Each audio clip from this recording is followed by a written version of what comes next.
Okay. Today I am going to take lecture about for loop.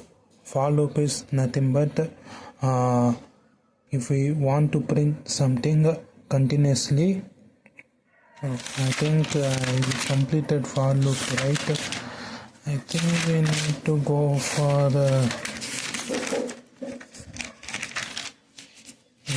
wait. While loop. So now I am going to teach you about while loop. So this is the syntax of while loop. For while loop, here we need to initialize the variable. After initializing the variable successfully, here we need to write the condition. After writing the condition, here we need to write the statements, and here post evaluation. Now program is completed. So this is how the syntax of while loop looks like. So for while loop and for loop, nothing is everything is similar, only some changes only. Here in for loop we initialize here, but in while loop just above the while loop we will initialize the value. Here we will write the condition next to initialization, but in while loop we just write in the brackets of while loop. We write the condition inside the brackets of while loop. Next we use to write the post evaluation next to condition inside the bracket, but we use to write the post evaluation inside the curly braces of while loop. And when we need to use the for loop and when we need to use the while loop. So now I am going to explain this. So for the explanation I am going to take a question. The question is write a program to print the enter the numbers in reverse. So to explain for loop more precisely, while loop I am going to take a example. The question is write a program to print the entered numbers in reverse. In reverse means what? Here user gives an input of 1 2 3. So the sample input is 1 2 3 4. Here I need to, what is the sample output is 4 3 2 1. So our first condition is how we can able to reverse this. So for this I just need to take separately this 4 from this 3. How we can able to do this? It can able to complete it by dividing by modulus of 10. So if you perform modulus of 10, 4 can be removed successfully, and this 4 needs to store in a variable. After store it in a variable, next thing, okay, now I just successfully removed this number from the sample input. Now how I can able to remove this 1 2 3 from the sample input? How we can able to possible? Again, instead of going for modulus, we can perform division. So in division the return value is quotation 1 2 3, and this quotation value is going to store in num. I am going to store it in a variable called num. Okay, and the next part is okay, if we do this in next step also, next loop also, what will happen? I will take the modulus of 1 2 3. So the remainder becomes 3, and in rem 3 stores, not 4 3. It need to store like 4 3 2 1. How we can able to overcome this problem? This problem can be overcome by no, here I digitally write the syntax code here, modulus, right? So if we multiply the remainder value into 10. At the same time, if we add means we can able to continue the number. So initially we need to initialize rem is equal to 0. Okay, so this is how while loop works. So where we need to start? At last only which number remains? 1 remains, right? So if I perform a 10 and 1 means, so how 0, right? 10 zeros are 0, so 0. So num is not equal to 0. If num equal to 0 means it will continue. If num is not equal to 0 means loop will stop here. So 0.1.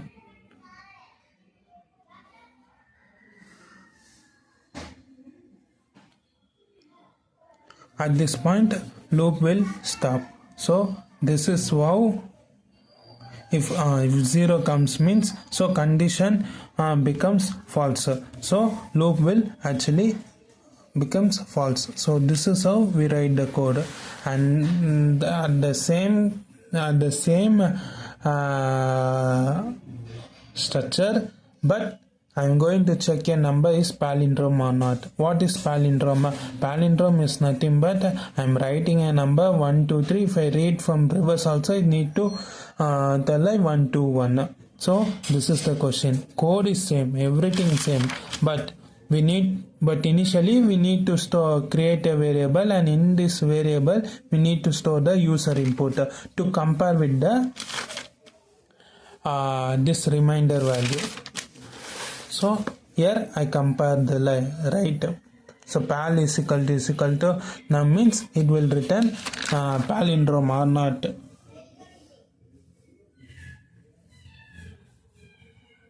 So not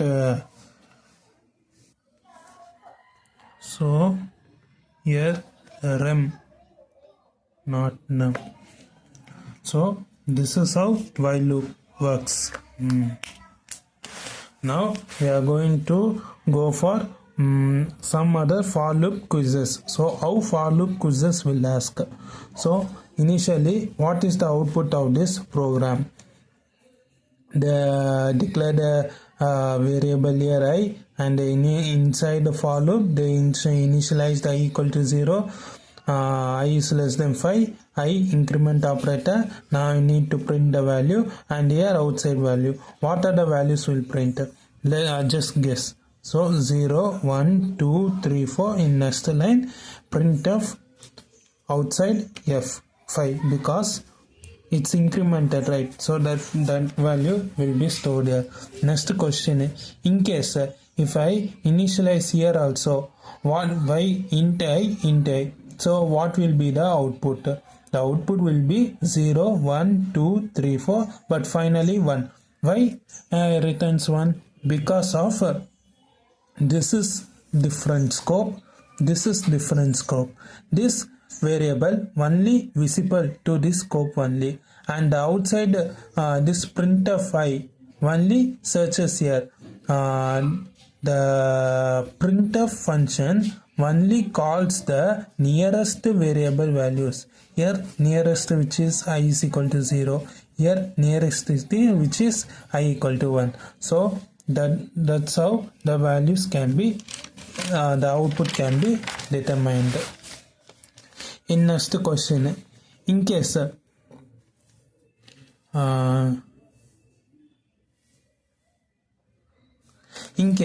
if I mistakenly put colon here means what will happen? Program will run, no error runs, but what actually happens means the loop will run here but not execute, but not goes to the next statement. So that's why our output returns outside 1 only.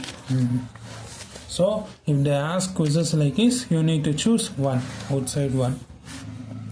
Next question is what means so here I removed, here I put the brackets, but here I removed. So is this condition work or not? The question is it will work, but which statement only execute means the statement which is below to the for loop only works, not the below to the printf will not work. So that's why output comes 0 1 2 3 4 5.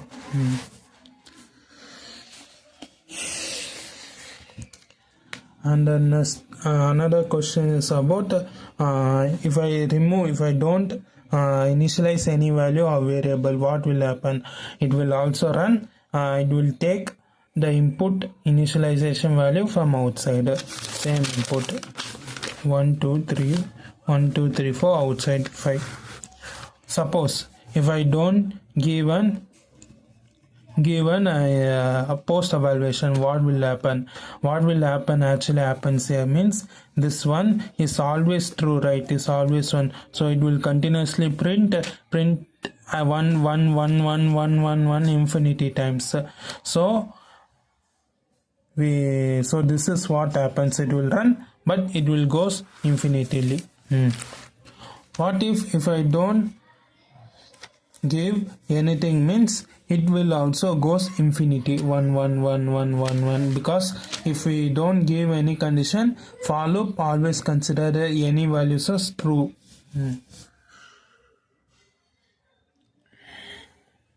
And next condition is if I add increment, here also increment, what will happen? First 0, right? So 0 prints here. So first call nothing happens. 1 and 1, but in second 1, but in second call 2 will added. Next 2 less than, so 3 4, so 4 will added. So this is how this question works. And the next thing is if I can able to initialize negative values also, no problem. -1 0 1 2 3 4 outside 5. Instead if I assign any unsigned input, what will happen means just consider now I am going to convert this -1 into bytes. How we can able to convert? We can go for 2's complement. In 2's complement, first there are how many bits? 8 bits, right? So 8 bits. First write the 1 in 001 format, then switch it into 0 to 1 1 to 0, then after switching successfully add it by +1, so 1 1 1 1 1 it continuously goes. If we convert into hexadecimal, 0 into FFF it continuously goes. So this value is big, so this is what value is going to store in I. This value is bigger than 5, so that's why this condition totally becomes false and returns only outside 1.